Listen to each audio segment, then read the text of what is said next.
मारो इसे और मारो इसे, ये इसी लायक है।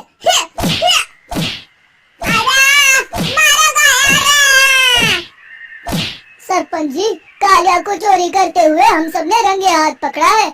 अब इसे गांव से बाहर निकाल देने में ही हम सबकी भलाई है। तो देर किस बात की है, अभी इसे धक्के मार के इस गांव के बाहर का रास्ता दिखा दो। अरे सरपंच जी, ऐसा मत करिए, मुझे एक मौका और दीजिए, मैं दोबारा कभी चोरी नहीं करूंगा। लेकिन गांव वाले उसकी एक नहीं सुनते और उसे मार मार के गांव की सीमा के बाहर निकाल देते हैं। मेरी कमर दर्द के मारे मेरी जान निकली जा रही है। कमबख्तों ने जम के धुलाई की है मेरी। अरे भगवान करे इनके गांव में भूचाल आ जाए, धरती फट जाए और सब गांव वाले उसमें समा जाए। चलते चलते कालिया जंगल में पहुंच जाता है। उसे वहाँ एक प्रयोगशाला दिखाई देती है। अरे इस जंगल में ये अजीब सा दिखने वाला घर किसने बनाया है, चल कर देखना पड़ेगा। कालिया प्रयोगशाला के पास चला जाता है। दो वैज्ञानिक प्रयोगशाला में बातें कर रहे होते हैं। बधाई हो डॉक्टर चमन, आखिरकार हम दोनों ने मिलकर एक ऐसी घड़ी का आविष्कार कर लिया है जिसे पहनकर कोई भी इंसान गायब हो सकता है। हाँ, तुमने बिल्कुल सही कहा डॉक्टर जर्माटो। अब कल सुबह ही हम इस जंगल से निकल जाएंगे, लेकिन उससे पहले आज रात के खाने का बंदोबस्त करते हैं। हाँ, मुझे तो बड़ी जोरों से भूख लगी है, चलो चलते हैं। दोनों वैज्ञानिक वहाँ से चले जाते हैं। उनके जाते ही कालिया प्रयोगशाला में दाखिल होता है। अच्छा, तो ये बात है। कालिया बड़े से कांच के अंदर रखी घड़ी को बाहर निकाल लेता है और अपनी कलाई पर बांध लेता है। फिर घड़ी में लगा बटन दबा देता है। कालिया को एक जोरदार झटका लगता है। कालिया अपने आप को आईने में देखता है तो उसका पूरा शरीर पूरी तरह से गायब हो चुका होता है। अब तो जो चाहे वो कर सकता हूँ। सबसे पहले मैं उन सभी को सबक सिखाऊंगा। गाँव वालों, मैं आ रहा हूँ। कालिया गांव की ओर चल पड़ता है। थोड़ी देर के बाद दोनों वैज्ञानिक वहां आते हैं। अरे ये क्या, लगता है कोई हमारी घड़ी चुरा कर ले गया है। ये देखो पैरों के निशान। अब क्या होगा, अगर वो घड़ी किसी गलत हाथों में पड़ गई तो अनर्थ हो जाएगा। तुम चिंता मत करो, हमारी घड़ी में जो बैटरी लगी है ना, वो सिर्फ 24 घंटे चलेगी। उसके बाद वो घड़ी काम करना बंद कर देगी। उधर दूसरी तरफ गांव में सरपंच अपने घर में सो रहा होता है। तभी एक आहट से उसकी नींद खुल जाती है। अरे कौन है, कौन है वहाँ? बड़े मजे से सो रहा है, आज मैं तुझे नहीं छोड़ूंगा। कालिया पास में बड़ा डंडा उठाकर सरपंच की पिटाई शुरू कर देता है। ये ले, और ये ले, इसी लायक है। आप मर गए। अरे ये क्या हो रहा है? अरे कोई बचाओ मुझे, मेरे घर में भूत आ गया है। सही कहा, मैं भूत ही तो हूँ, ये ले। अरे भूत जी, मैंने आपका क्या बिगाड़ा है, मुझे छोड़ दीजिए। आपको क्या चाहिए?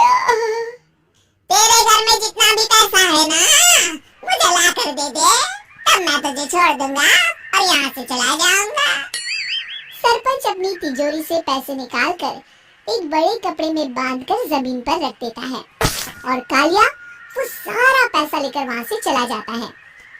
दूसरी तरफ जमींदार गांव के चौराहे पर खड़ा कुछ लोगों से बात कर रहा होता है। इस कमीने जमींदार ने भी मुझे बहुत पीटा था, इससे भी बदला लेना तो बनता है। हाँ? जमींदार अचानक अपने आप को चांटे मारने लगता है। अरे भाई ये क्या हो रहा है? जमींदार साहब अब ठीक तो है ना? अरे मुझे नहीं पता भाई।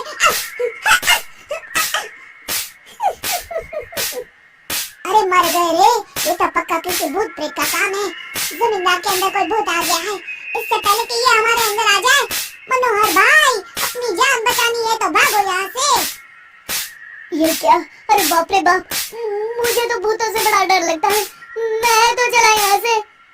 अगली सुबह इस घटना से पूरे गांव में दहशत फैल जाती है। सभी गांव वाले आपस में बात करने लगते हैं। अरे भाई, पता नहीं कहां से हमारे गांव में एक भूत आ गया है। उसने कल रात को सरपंच और जमींदार की खूब पिटाई की और उनके सारे पैसे भी लेकर चला गया। हाँ भाई हाँ, ये भूत तो मुझे बड़ा अजीब लगता है।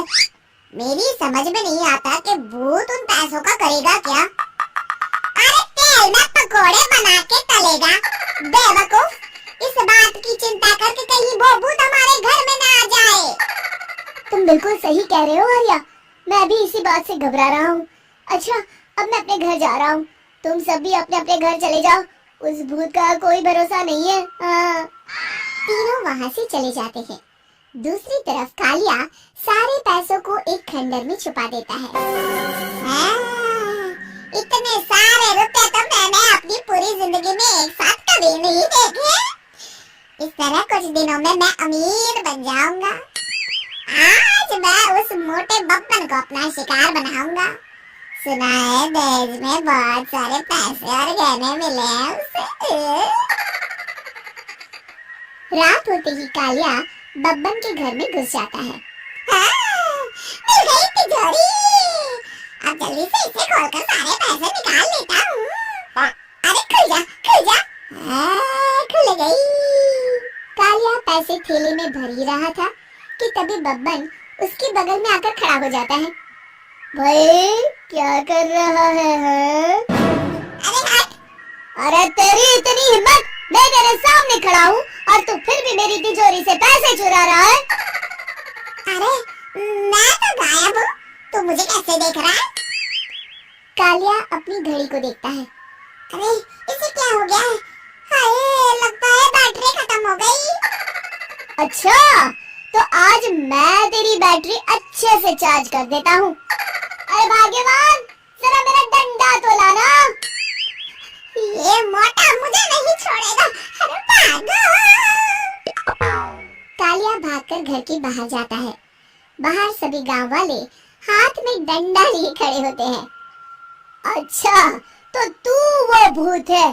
मुझे माफ कर दीजिए सरपंच जी, मैं आपके और जमींदार जी के सारे पैसे लौटा दूंगा और आज ही हमेशा के लिए ये गांव छोड़कर चला जाऊंगा।